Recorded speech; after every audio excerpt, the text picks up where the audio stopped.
नमस्कार, मैं हूं मयूरिका और आप देख रहे हैं वीएनएम टीवी। वीएनएम टीवी के बुलेटिन में देश, दुनिया और शहर जिलों की खबरों के साथ हम फिर एक बार हाजिर हैं। आइए नजर डालते हैं वीएनएम हेडलाइंस पर।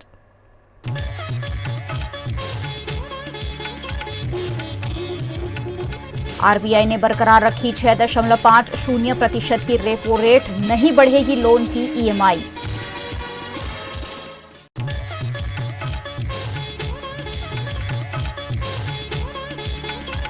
आखिरकार केरल पहुंच गया मॉनसून, मौसम विभाग का आधिकारिक ऐलान।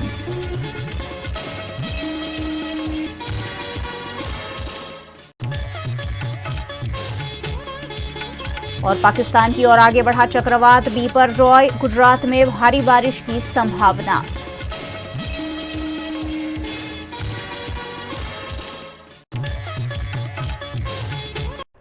अगर आपको बैंक से लोन लेना है या आप बैंक का लोन भर रहे हैं तो आज आपके लिए रिजर्व बैंक ऑफ इंडिया ने एक खुशखबरी का ऐलान किया है।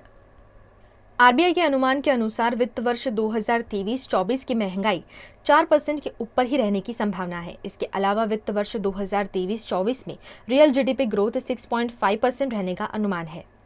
Q1 में 8%, Q2 में 6.5%, Q3 में 6% और Q4 में 5.7% में रह सकती है।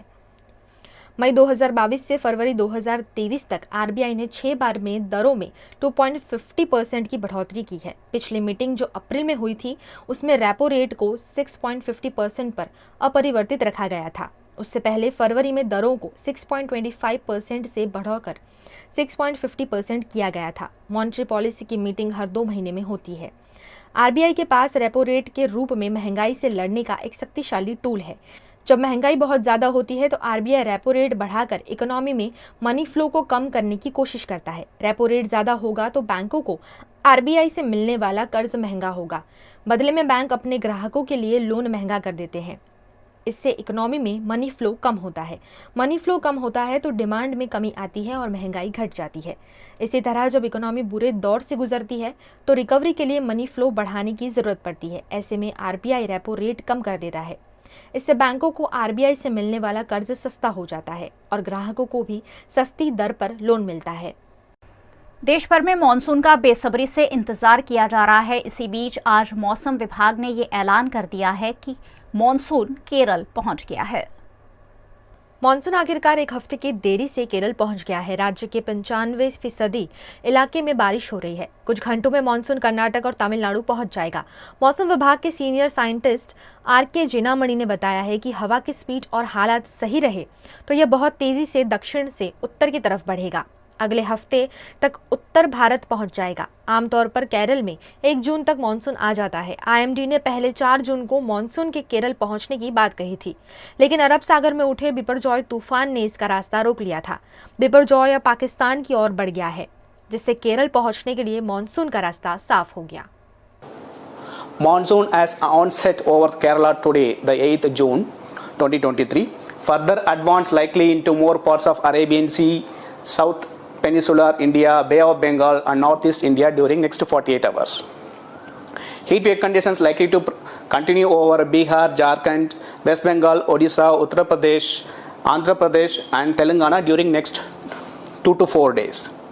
A very severe cyclonic storm Biparjoy lies over the east central Arabian Sea. Gujarat पर चक्रवात बिपरजॉय का खतरा तो टल सकता है, लेकिन बिपरजॉय के असर के चलते गुजरात में भारी बारिश हो सकती है। अरब समुद्र में बिपरजॉय नामक चक्रवात इस वक्त बीचों बीच स्थिर हो गया है, जो पोरबंदर से 965 किलोमीटर दूर है।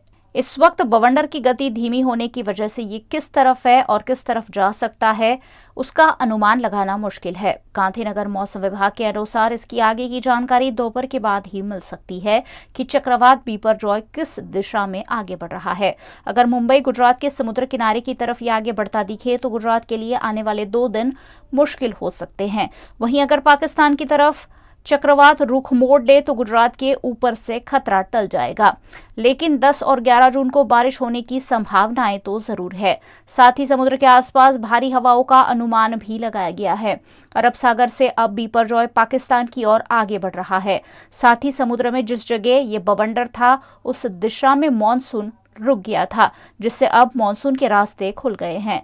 मौसम विभाग के अनुसार मानसून अब कल यानी कि 9 जून को केरला में दस्तक दे सकता है। चक्रवात की वजह से मानसून शुरू होने में पहले ही 8 दिन की देरी हो चुकी है। केरल के साथ साथ जहां से भी बिपरजॉय गुजर रहा है, वहां पर घने बादल अभी भी छाए हुए हैं, जिससे कि बुधवार को केरला और लक्षद्वीप में भारी बारिश भी हुई है। दूसरी ओर बंगाल की खाड़ी में भी काले बादल छाए रहे, जिससे बारिश के पूर्व आने वाले 24 घंटे में कई राज्यों तक तूफान पहुंच सकता है। चुस्त कानून व्यवस्था का दावा करने वाली यूपी सरकार की इज्जत फिर एक बार संजीव जीवा की सरेआम कोर्ट में हत्या के बाद तार-तार हो गई है, जिसके बाद योगी आदित्यनाथ ने मामले की जांच के लिए फौरन एसआईटी का गठन कर दिया है। लखनऊ कचहरी में माफिया संजीव माहेश्वरी उर्फ जीवा की हत्या की वारदात के बाद एक बार फिर कोर्ट परिसर की सुरक्षा व्यवस्था सवालों के घेरे में है। मुख्यमंत्री योगी आदित्यनाथ ने घटना को बेहद गंभीरता से लेते हुए कोर्ट परिसरों में सुरक्षा प्रबंधों को लेकर कड़े निर्देश दिए हैं, जिसके बाद डीजीपी मुख्यालय ने कोर्ट परिसरों की सुरक्षा व्यवस्था को लेकर जारी निर्देशों का पूरी सख्ती से अनुपालन कराए जाने का विस्तृत निर्देश जारी किया है। लखनऊ कोर्ट परिसर में मुख्तार अंसारी के शूटर संजीव जीवा की हत्या के मामले की जांच के लिए एसआईटी का गठन कर दिया गया है। सीएम योगी के निर्देश पर 3 सदस्यीय एसआईटी बनाई गई है। एसआईटी में ADG Mohit Agarwal, joint commissioner Lucknow नीलाजबा Chaudhary और अयोध्या के आईजी प्रवीण कुमार को शामिल किया गया है। एसआईटी को 1 सप्ताह में जांच पूरी कर रिपोर्ट सौंपने के आदेश दिए गए हैं। तथा आईजी अयोध्या परिषद श्री प्रवीण कुमार भी उस कमेटी में शामिल हैं। यहाँ जो कमियां हुई हैं उस संबंध में पुलिस कमिश्नरी स्तर पे कार्रवाई की जाएगी। इसके साथ ही साथ पुलिस महानिदेशक ने पूरे प्रदेश में जो कोर्ट की सुरक्षा में लोग लगे हैं उस हेतु जिला मजिस्ट्रेट, माननीय जनपद न्यायाधीश तथा बार के सम्मानित सदस्यों के साथ मिलके ये पूरी तरीके से जो उच्च न्यायालय के निर्देश हैं कोर्ट की सुरक्षा के बारे में, उसको पुनः परीक्षण तथा उसको कड़ाई से लागू करने के निर्देश सभी जनपदों को दिए गए हैं तथा साथ साथ पुलिस कमिश्नरीज को भी दिए गए हैं तथा परिक्षेत्रीय तथा जोन के जो पुलिस मुखिया हैं उनको भी ये बताया गया है कि इन चीज़ों का पूरी तरीके से अनुपालन कराएं, जो कि इन चीज़ों को देखेगी कि जो व्यवस्था माननीय उच्च न्यायालय के आदेश से सभी कोर्ट की सुरक्षाओं के संबंध में दिए गए हैं उसमें क्या लापरवाही हुई है तथा जो मैन पावर या जो उपकरण लगे थे उसमें क्या कमी थी। जो स्थानीय स्तर पे जो एसओपी बनी थी किस तरह से यहाँ कोर्ट परिसर में आने जाने वाले व्यक्तियों की चेकिंग की जाएगी, उसमें कितना अनुपालन हुआ क्या नहीं हुआ, इस संबंध में विस्तृत आख्या कमेटी के द्वारा शासन में प्रेषित किया जाएगा। इस कमेटी एसआईटी की अध्यक्षता Mohit Agarwal ADG technical service कर रहे हैं और उनकी सहायता के लिए ज्वाइंट सीपी क्राइम लखनऊ के नीलाब्जा चौधरी तथा आईजी अयोध्या परिषद श्री प्रवीण कुमार भी उस कमेटी में शामिल हैं। यहाँ जो कमियां हुई हैं उस संबंध में पुलिस कमिश्नरी स्तर पे कार्रवाई की जाएगी। जैसा कि अब कमेटी बनी है ये चीज़ों को देखेगी कि एसओपी या जो एंटर करने में क्या कमियां थी, क्या उपकरणों में कमियां थी, या कोई आदमी इसको जांच पूरी नहीं हो रही थी, किस स्तर पे कमी है उसका पूरा परीक्षण लेंगे और उसमें सभी बार का भी सहयोग लेंगे। मुख्यमंत्री योगी आदित्यनाथ ने लखनऊ कोर्ट शूटआउट में घायल बच्ची से अस्पताल पहुंचकर मुलाकात की। इस दौरान सीएम को देखकर बच्ची के स्वजन बिलख बिलख कर रोते हुए नजर आए। सीएम ने स्वजनों को ढांढस बंधाया। जीवा को गोली मारने के दौरान ये बच्ची घायल हुई है, जिसका इलाज अस्पताल में चल रहा है। पहले ही 1 साल से ज्यादा समय से यूक्रेन रशिया के हमले झेल रहा है और अब यूक्रेन में बांध टूट जाने से भी बड़ा नुकसान हुआ है। यूक्रेन के काखोवखा बांध टूटने से खार्सन में 30 से ज्यादा गांव और कस्बे बाढ़ की चपेट में हैं। इनमें 20 यूक्रेन और 10 रूसी सेना के कब्जे में हैं। 2000 घर पूरी तरह से पानी में समा चुके हैं। 40,000 लोगों की जिंदगी खतरे में है। अभी तक पता नहीं चल पाया है कि बांध पर हमला किसने किया। रेस्क्यू ऑपरेशन के बीच रूस और यूक्रेन एक दूसरे पर बांध तोड़ने का आरोप लगा रहे हैं।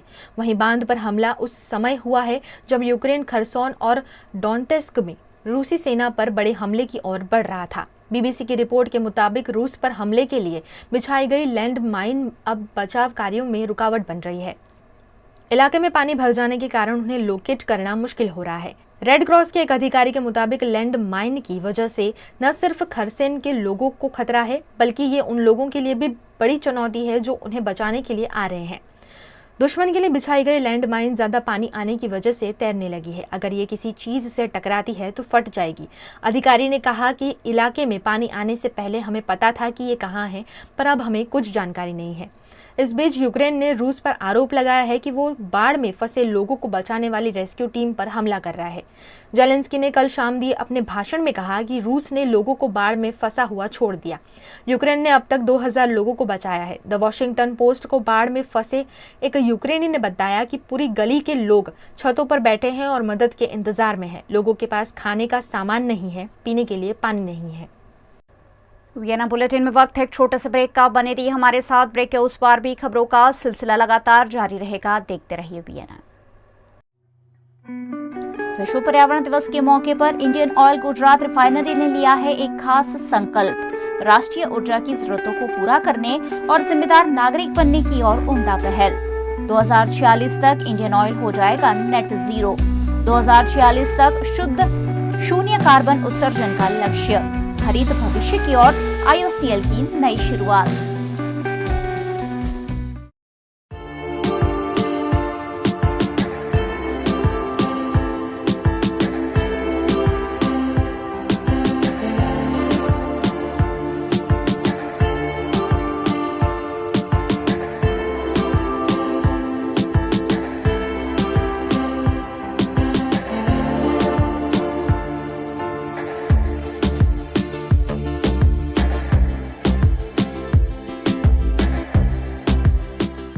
भारत ले रहा है इलेक्ट्रिक अंगड़ाई। क्यों ना हम साथ चले, साथ चले, साथ बढ़े, साथ बढ़े।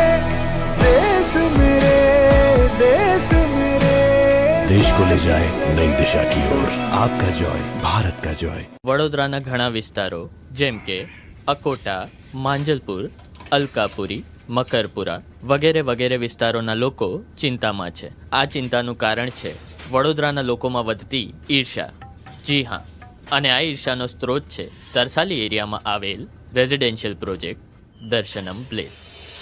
ઘણી બધી એમ્યુનિટીઝથી ભરપૂર આ 2 અને 3 BHK પ્રોજેક્ટ બની ગયો છે નવા ઘર શોધવાવાળા લોકો માટે એક અનોખો અવસર।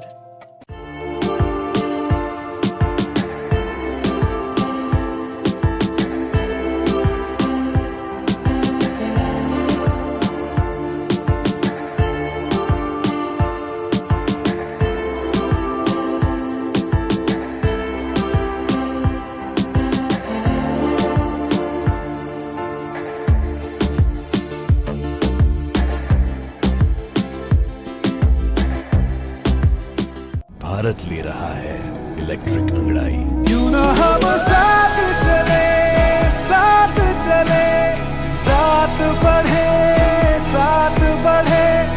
देश मेरे, देश मेरे। देश को ले जाए नई दिशा की ओर। आपका जॉय, भारत का जॉय। विश्व पर्यावरण दिवस के मौके पर इंडियन ऑयल गुजरात रिफाइनरी ने लिया है एक खास संकल्प। राष्ट्रीय ऊर्जा की जरूरतों को पूरा करने और जिम्मेदार नागरिक बनने की ओर उम्दा पहल। 2046 तक इंडियन ऑयल हो जाएगा नेट जीरो। 2046 तक शुद्ध शून्य कार्बन उत्सर्जन का लक्ष्य। हरित भविष्य की ओर IOCL की नई शुरुआत। देश में दूरदर्शन की लोकप्रियता का अपना खास दौर रहा। दूरदर्शन पर आने वाली न्यूज रीडर्स भी उस वक्त काफी प्रसिद्ध हुई थी। उन्हीं में से एक थी अंग्रेजी भाषा में समाचार पढ़ने वाली गीतांजलि अय्यर, जिनका आज दुखद निधन हुआ है। भारत देश में जब टीवी आया उस समय भारत सरकार के भारतीय संचार प्रसारण विभाग द्वारा दूरदर्शन की शुरुआत की गई थी। दूरदर्शन देश का एकमात्र टीवी चैनल हुआ करता था। उस समय दूरदर्शन पर लोग खबरें बड़े चाव से देखते थे। सलमा सुल्तान, सरला जरीवाला जैसी न्यूज एंकर का नाम जहां हिंदी भाषा के लिए प्रसिद्ध था, वहीं अंग्रेजी भाषा में गीतांजलि अय्यर काफी प्रसिद्ध थी। 29 जनवरी सन 1947 को जन्मी गीतांजलि अय्यर ने वर्ष 1971 में दूरदर्शन में काम शुरू किया और 30 साल तक नेशनल ब्रॉडकास्टर पर सेवाएं दी। देश की 4 बेस्ट न्यूज रीडर्स में से वो एक रहीं। उन्हें कई अवार्ड्स भी मिले। सन 1989 में इंदिरा गांधी प्रियदर्शनी सम्मान से भी उन्हें सम्मानित किया गया। उन्होंने कोलकाता की लोरेटो कॉलेज से ग्रेजुएशन किया था और दिल्ली के NSD से डिप्लोमा भी किया था। दूरदर्शन से रिटायर होने के बाद उन्होंने कॉरपोरेट कम्युनिकेशन में काम किया। NSD की अभिनय कला के जौहर उन्होंने खानदान सीरियल में दिखाए। वो दूरदर्शन की सेलिब्रिटी न्यूज रीडर थी। आज उनके निधन पर VNM परिवार उन्हें श्रद्धांजलि देता है। पर्यावरण को तो देश दुनिया में हम प्रदूषित कर ही रहे हैं, महासागर भी इससे अछूते नहीं हैं। ऐसे में महासागरों को बचाने की मुहिम के साथ आज देश दुनिया में वर्ल्ड ओशन डे मनाया जा रहा है। जिस प्रकार मनुष्य ने धरती को प्रदूषित किया है, वैसे ही वो महासागरों को प्रदूषित करने में भी पीछे नहीं रह रहा। और जिस गति से प्रदूषण आगे बढ़ रहा है, पहाड़ों पर उत्तर दक्षिण ध्रुवों की बर्फ के ग्लेशियर्स लगातार पिघल रहे हैं। एक वक्त ऐसा आएगा कि सारी बर्फ पिघल जाएगी और समुद्र का जल स्तर 66 मीटर तक बढ़ जाएगा। आज समुद्री जीव सृष्टि खत्म होती जा रही है। केवल प्लास्टिक के कचरे से ही प्रतिवर्ष 1 लाख से अधिक समुद्री जीवों की मौत हो रही है। इतना ही नहीं, कंपनियों का जहरीला कचरा, जहाजों का धुआं, समंदर में होती खुदाई, रसायनों और कीटनाशक आदि के कारण जैव विविधता पर दुष्प्रभाव पड़ रहा है। महासागरों में ऑक्सीजन की मात्रा भी घट रही है। धरती पर 71% पानी है, इसलिए इसे ब्लू प्लेनेट कहा जाता है। इस नीले ग्रह की नीलेपन की रक्षा के लिए लोगों में जागरूकता जगाने वर्ष 1992 में रियो डी जेनेरो में आयोजित प्लेनेट अर्थ नामक फोरम में विश्व महासागर दिन मनाने का तय किया गया। कनाडा के ओशन इंस्टीट्यूट और international centre for social development द्वारा पृथ्वी समिति में ये प्रस्ताव रखा गया। वर्ष 2008 में संयुक्त राष्ट्र संघ ने 8 जून का दिन विश्व महासागर दिवस के रूप में मनाने का निश्चय किया। वर्ष 2009 में पहली बार विश्व महासागर दिवस मनाया गया। उस वक्त थीम रखा गया था, हमारे महासागर हमारी जिम्मेदारियां। वहीं अब वर्ष 2023 में थीम रखा गया है, planet ocean the tides are changing. धरती पर 7 महासागर है। ये महासागर भोजन और दवाइयों का खजाना है। इन महासागरों की औसत गहराई 12,400 फीट है। इसके आखिरी बिंदु के अंधकार तक तो अभी इंसान पहुंचा ही नहीं है। अब तक केवल हम इसका 10% हिस्सा ही जान पाए हैं। इन महासागरों की सुरक्षा करना और महासागरों के प्रति जागरूकता लाने के लिए ही ये खास विश्व महासागर दिवस मनाया जाता है। आइए इस खास दिवस पर इन्हें सुरक्षित रखने की प्रतिज्ञा के साथ मनाते हैं विश्व महासागर दिवस। आज 8 जून के दिवस को विश्व भर में ब्रेन ट्यूमर डे के रूप में मनाया जाता है और इस दिवस पर ब्रेन ट्यूमर के प्रति लोगों को अवेयर किया जाता है। ब्रेन ट्यूमर यानी दिमाग में होती गांठ। मानव शरीर में निरंतर नई कोशिकाएं बनती रहती है और पुरानी कोशिकाएं मरती रहती है। ये एक कुदरती प्रक्रिया है, लेकिन अगर पुरानी कोशिकाएं मरती नहीं और नई कोशिकाएं बनती रहती है तो धीरे धीरे मृत कोशिकाओं की गांठ बनने लगती है। ये गांठ सामान्य भी हो सकती है और कैंसर की भी। भारत में 1 लाख लोगों में से 5 से 10 लोग ब्रेन ट्यूमर का शिकार होते हैं, पर अब हर साल 40,000 नए केस सामने आने लगे हैं। इस ब्रेन ट्यूमर के कारण होती मरीज और परिवार को तकलीफ और इलाज के प्रति जागरूकता लाने के आशय से हर साल 8 जून का दिन वर्ल्ड ट्यूमर डे के रूप में मनाना तय किया गया है। जर्मन ब्रेन ट्यूमर एसोसिएशन ने जागरूकता बढ़ाने के लिए ये अभियान छेड़ा है। 2010 में इंटरनेशनल ब्रेन ट्यूमर अलायंस ने 8 जून का दिन ब्रेन ट्यूमर डे के रूप में मनाने की घोषणा की थी। ये दिन एक जन जागरूकता अभियान के मंच के रूप में काम करता है। मरीजों और परिवार के सामने आती चुनौतियों के प्रति जागरूकता लाना और शुरुआती लक्षण से लेकर इलाज तक की जानकारी देना इस दिन को मनाने का मकसद है। ब्रेन ट्यूमर की संभावना होने के लक्षण हैं चक्कर आना, उल्टी होना, किसी चीज को याद करने में मुश्किल होना, सिर में लगातार दर्द, धुंधला दिखना, हाथ पैर सुन्न हो जाना, सुनने और स्वाद में तकलीफ होना, मूड स्विंग होना और पढ़ने लिखने में दिक्कत होना। ब्रेन ट्यूमर की इलाज की शुरुआत ही MRI से होती है। दिमाग में गांठ बनना कोई सामान्य बीमारी नहीं है। समय रहते इलाज ना हुआ तो मरीज की मृत्यु भी हो सकती है। इसलिए ब्रेन ट्यूमर के प्रति जागरूकता लाने के लिए 8 जून का दिन वर्ल्ड ट्यूमर डे के रूप में मनाया जाता है। VNM बुलेटिन में आज बस इतना ही। VNM के समाचारों को आप रोज रात 9 बजे फेसबुक और यूट्यूब पर तो लाइव देखते ही है, साथ ही टेलीहंट, वोडाफोन टीवी, जियो टीवी और जियो टीवी फाइबर 498 नंबर के चैनल पर VNM टीवी को रोजाना 24 घंटे लाइव देखा जा सकता है। देखते रहिए VNM, जुड़े रहिए VNM के साथ। नमस्कार।